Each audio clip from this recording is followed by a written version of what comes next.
देखिए थाना सासनी क्षेत्र के ग्राम नौजलपुर में कल देर शाम पुलिस को सूचना प्राप्त हुई कि एक 50 वर्षीय व्यक्ति को गोली मार दी गई है, जिससे वो गंभीर घायल हो गए हैं और इस इलाज के लिए जब अस्पताल उन्हें भर्ती कराया गया तो उनकी वहाँ डेथ हो गई। इस सूचना पर तत्काल सभी पुलिस के अधिकारी और मेरे द्वारा स्वयं मौके पर पहुंचकर इसकी जांच की गई। और प्रथम दृष्टया जो तथ्य इसमें संज्ञान में आए हैं, ऐसा पीड़िता द्वारा परिजनों द्वारा बताया गया कि सन 2018 में जुलाई के महीने में जो मृतक हैं उनके द्वारा ये जो आरोपी है गौरव शर्मा, इसके विरुद्ध एक छेड़खानी का मुकदमा पंजीकृत कराया गया था। पहले इन लोगों में 2018 में इन लोगों में काफ़ी अच्छे आना जाना था, एक ही गांव के ये लोग हैं आसपास के, और दूर की रिश्तेदारी में भी ये लोग आते हैं। लेकिन 2018 में इनके बीच विवाद हुआ और मृतक द्वारा इस आरोपी गौरव शर्मा के विरुद्ध एक मुकदमा छेड़खानी का पंजीकृत कराया गया था। उस वक्त तत्काल सासनी पुलिस द्वारा इस अभियुक्त को गिरफ्तार करके जेल भेजा गया था, जिसमें करीब 1 महीने जेल में रहने के बाद माननीय न्यायालय द्वारा इसको बेल दे दी गई थी और ये बाहर आ गया था। इसके बाद से लगातार इन दोनों परिवार में इस बात को लेकर मनमुटाव रहा और कई बार नोकझोंक की स्थिति इनके बीच रहती थी। हालांकि दोनों पक्षों में से कभी किसी ने किसी प्रकार की पुलिस से शिकायत नहीं की। इस संबंध में कल की घटना के बारे में अगर मैं जिक्र करूं, ये बहुत ही एक अकस्मात घटना घटी। इनकी कम्युनिटी के जो एक मंदिर है, माता का एक चौकी है छोटा सा, वहाँ पर दोनों जो परिवार हैं उनकी महिलाएं गई थी।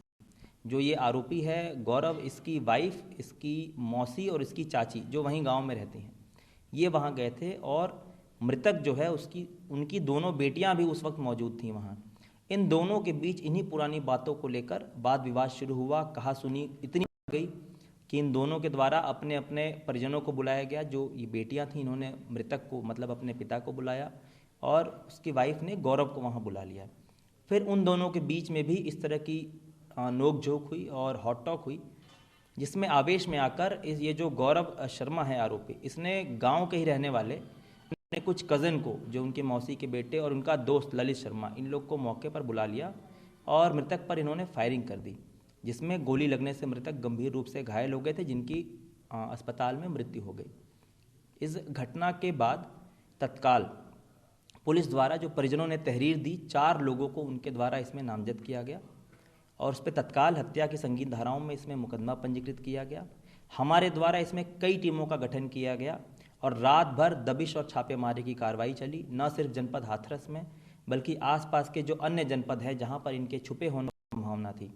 और सुबह करीब 5 बजे हमें इसमें एक सफलता भी प्राप्त हुई। इसमें जो एक मुख्य हत्या आरोपी था ललित शर्मा, उसको थाना सासनी पुलिस द्वारा गिरफ्तार किया गया है और जो शेष हैं उनकी गिरफ्तारी के लिए भी लगातार जो है टीमें प्रयासरत हैं। करीब आधा दर्जन लोगों को हमने हिरासत में लिया है जो इनके करीबी हैं और उनसे भी कड़ाई से पूछताछ की जा रही है। कई हमें इनपुट्स मिले हैं और हमें ये पूरी आशा है कि जल्द से जल्द जो है बाकी अभियुक्त भी गिरफ्तार किए जाएंगे और इन सभी दोषियों के विरुद्ध कड़ी से कड़ी कानूनी कार्रवाई अमल में लाई जाएगी। लेकिन घटनास्थल पे जो जो हथियार इस्तेमाल किए गए उसके बारे में पुलिस के पास क्या जानकारी है? देखिए, अभी जो प्रथम दृष्टया हमें अकाउंट वहाँ पे मिला है उसके हिसाब से जो मुख्य आरोपी है गौरव और ललित के पास हथियार होना बताया गया है। बाकी विवेचना की विषय वस्तु है, जैसे इनकी अरेस्टिंग होगी हम इनसे पूछताछ करेंगे और उस हिसाब से इसमें वैधानिक कार्रवाई की जाएगी। एक आरोप ये लग रहा है कि में पुलिस जो है उचित कार्रवाई नहीं की, मामले को ठीक से संज्ञान में नहीं लिया, पहला। दूसरा, जब वो लड़का बेल पे बाहर आता है तब से लेके घटनाक्रम के दिन से पहले तक दोनों परिवार में से कोई आपसी रंजिश को लेकर पुलिस से मदद मांगने आई, कोई आवेदन दिया, कोई शिकायत की? देखिए, जैसा कि मैंने आपको 2018 के बारे में अवगत कराया, जुलाई के महीने में जब ये मुकदमा पंजीकृत हुआ तत्काल उसकी गिरफ्तारी करके उसे जेल भेजा गया था। उसके बाद माननीय न्यायालय से बेल प्राप्त करके वो बाहर आया था। उसके बाद जो अभी हमने इसमें अभी प्रथम दृष्टया जो जांच की है उसमें थाने पर या कहीं पे भी कोई भी शिकायत किसी भी पक्ष द्वारा नहीं दी गई थी।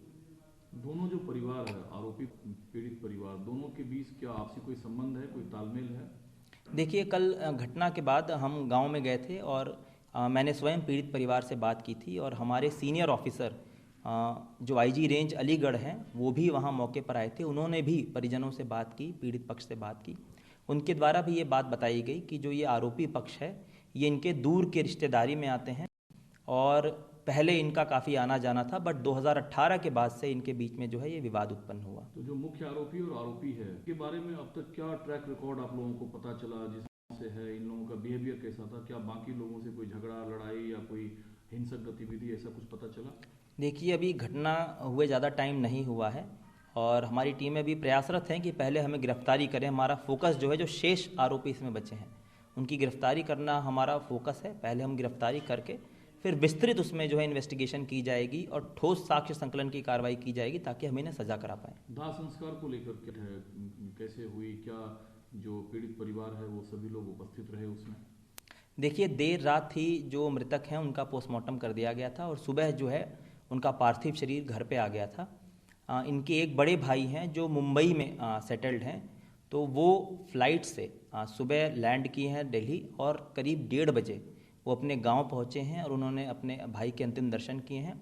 उसके बाद परिवार के सभी सदस्य, इनके जो भाई हैं और दामाद और बाकी जो अन्य सदस्य हैं, उनके द्वारा जो गांव का ही शमशान घाट है वहाँ पर जो है दाह संस्कार किया गया। जो आरोपी है राजनीतिक पार्टी से भी कोई संबंधता है, कोई जुड़ाव है या कोई सदस्यता है, ऐसा कुछ जांच में पता चला है? देखिए, अभी तक की जांच में इस बिंदु पर हमने कोई अभी जांच नहीं की है। बाकी हमारी प्राथमिकता है कि जल्द से जल्द जो है ये आरोपी अरेस्ट हो। पीड़िता से आपकी बातचीत हुई, आपने कितने राउंड अब तक में लगाया घटनास्थल वाली जगह की? देखिए, कल शाम से जब घटना हुई है उसके बाद से लगातार पुलिस वहाँ मौजूद है, हमारे अधिकारी वहाँ मौजूद हैं और कल शाम को भी हम वहाँ गए थे और रात भर हम वहाँ रहे और अभी भी क्रिमेशन ग्राउंड पे जो मृतक के परिजन हैं, उनके भाई हैं, उनसे भी मैं और जिलाधिकारी हाथरस हम दोनों ने वहाँ बात की है और पूरी तरह से उन्हें आश्वस्त किया है कि हम पूरी तरह से उनके साथ हैं। लेकिन जो पीड़िता है, रिलेटिव है, उनसे क्या बात हुई? क्या सुरक्षा का और भी कोई थ्रेट है? आपने उसको लेकर क्या इंतजाम किए?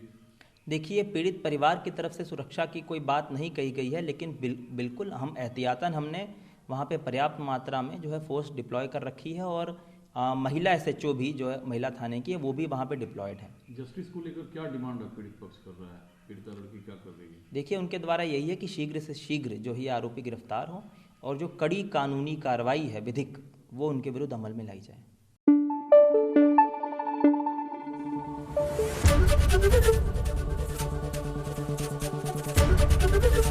ABP गंगा, खबर आपकी, जुबान आपकी।